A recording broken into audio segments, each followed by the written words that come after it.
பாருங்க, நிறைய பேர் ஜபிக்கிறத பற்றி தான் சொல்கிற மொழியை விசுவாசத்தை பயன்படுத்துறதை பற்றி சொல்கிறது இல்லை.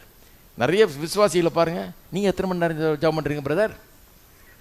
உடனே இவர் கொஞ்சம் விடுவார், 2 மணி நேரம். அப்புறம் அடுத்த ஒரு நோட்ஸ் நீங்கள் எவ்வளோ நேரம் ஜெபம் பண்ணுறீங்க? உடனே இவர் சொல்கிறது, நான் 3 மணி நேரம். உடனே கேட்ட ஒரு 4 மணி நேரம்ன்றாரு தன்னை. அதாவது ஒருத்தரோட ஒருத்தர் நோட்ஸ் இதெல்லாம் இருந்து தான் வந்திருக்கிறேன் நான். அதனால சொல்கிறேன், நான் எல்லாம் ஒருத்தரோட ஒருத்தர் நோட்ஸ் கம்பேர் பண்ணி, நீங்கள் எவ்வளோ நேரம் ஜெபம் பண்ணுறீங்க? இன்றைக்கி நீ எவ்வளவு நேரம் ஜெபித்தாய்? 1 மணி நேரம் கூட 1 மணி நேரம் ஜெபிக்க வேண்டாமா? பிரசங்கம் எத்தனை முறை கேட்டிருக்கிறேன். அதுக்கெல்லாம் வசனம் இருக்குது. ஏசு சொன்னார் இல்லையா, சீசல்கிட்ட தூங்கிட்டான்ல இல்லையா, எல்லாம் கெத்செமனே தோட்டத்தில் அவர் ஜெபிக்க போனோடனே ஆள்லாம் படுத்து தூங்கிட்டான்.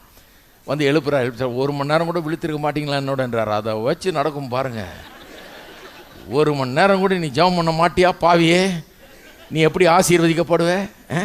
நீ எப்படி நல்லா இருப்ப அப்படின்னு. ஸோ நாங்கள் 1 மணி நேரம் ஜெபம் பண்ணுறோன்னு எடுத்துக்கிட்டு கடைசியில் ஆட்சியே பார்த்தோம். 1 மணி நேரம் நவுறதுக்கு பெரிய யுகம் நவுற மாதிரி இருக்குது. எப்படியாவது 1 மணி நேரம் பாருங்கள். ஜெபம் பண்ணுறது முக்கியம். எவ்வளோ அதிகமாக ஜெபம் பண்ணுறீங்களோ அவ்வளோ நல்லது. இதெல்லாம் எனக்கு புரியுது, அதை நான் சொல்லலை. ஆனால் வெறும் நான் 1 மணி நேரம் 2 மணி நேரம் 4 மணி நேரம் ஜெபம் பண்ணதுனால பெரியது இல்லை. அதில் விசுவாசம் இல்லைன்னா எத்தனை மணி நேரம் ஜெபம் பண்ணி என்ன பிரயோஜனம்? விசுவாசம்தான் ஜெபத்தை பயனுள்ளதாக ஆக்குகிறது. அதன் மூலமாக தான் பயன் உண்டாகிறது. ஜெபத்துக்கு பதில் கிடைக்கணுமே.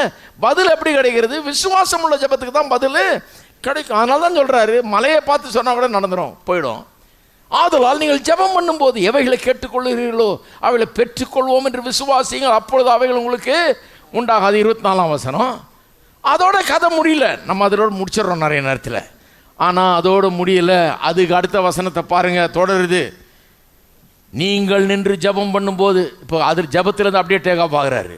மலையை சொன்னார், அப்புறம் ஆதலால் ஜெபம் பண்ணும்போது இந்த மாதிரி விசுவாசத்தை பயன்படுத்தினார். இப்போ ஜெபத்தை பற்றி சொல்லிட்டு நீங்கள் ஜெபம் பண்ணும்போது இன்னொன்று செய்யுங்கன்றாரு. என்ன பண்ணுமா?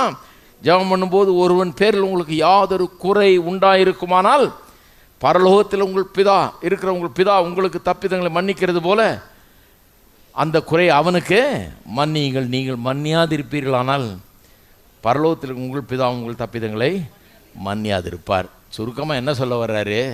மலையை பார்த்து போனால் கூட போயிடும், விசுவாசத்தில் சொன்னான்.